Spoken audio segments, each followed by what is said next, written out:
నిజంగా ఏ పని చేస్తున్నా ఆపడానికి ఎవడో ఒకడు అడ్డం పడుతూ కంపల్సరీ గ్యారంటీగా ఒకడంటూ ఉంటాడు. కానీ ఫ్యామిలీ మెంబర్సే అసలైన ఘట్టాన్ని జరగనీయకుండా ఆపుతుంటే వాడి కష్టాలు ఎలా ఉంటాయి? అంటే పెళ్లి తర్వాత జరిగే ఘట్టం గురించి మాట్లాడుతున్నాం. అవును భయ్య, అదే చెప్పమన్నారు. నాకు అంతవరకు తెలుసు, ఎందుకంటే నేను ఇంకా ఏం తెలియదు కదా నాకు. అవునవును, నీకేం తెలీదు.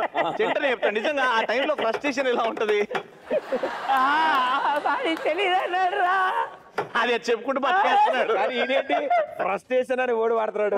వీరికి తెలిసిన మాట నీ మీద అది కూడా లేదు అంటే జనరల్ గా అంటే నువ్వు చూసినంత మేము చూడలేదు కదా. ఎవరు ఏం మాట్లాడుతున్నావు అంటే లేదన్నా, ఇప్పుడు పెళ్లి తర్వాత ఘట్టం వెళ్ళేటప్పుడు ఆపేటప్పుడు ఎలా ఉంటది ఆ ఫ్రస్ట్రేషన్?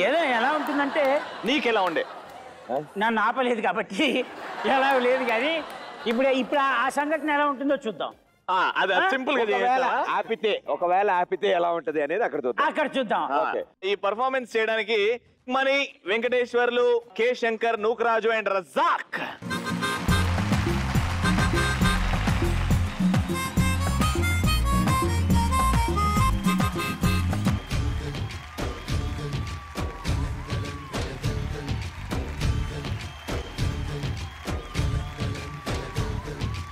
ఆకాశం తాకేలా వడగాలై ఈ నేల అందించే ఆహ్వానం ప్రేమంటే, ఆరాటం తీరేలా బదులిచ్చే గగనంలా వినిపించే తడిగానం ప్రేమంటే, అణు అణువును మీటే మమతల మౌనం పదపదమంటే నిలవదు ప్రాణం, ఆ పరుగే ప్రణయానికి శ్రీకారం.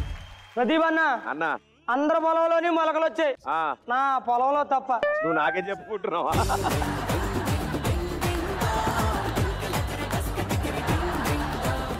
జీవితంలో అందరికీ కోరికలు ఉంటాయి, నాకు కోరిక ఉంది. ఏమిటది? పెళ్లి.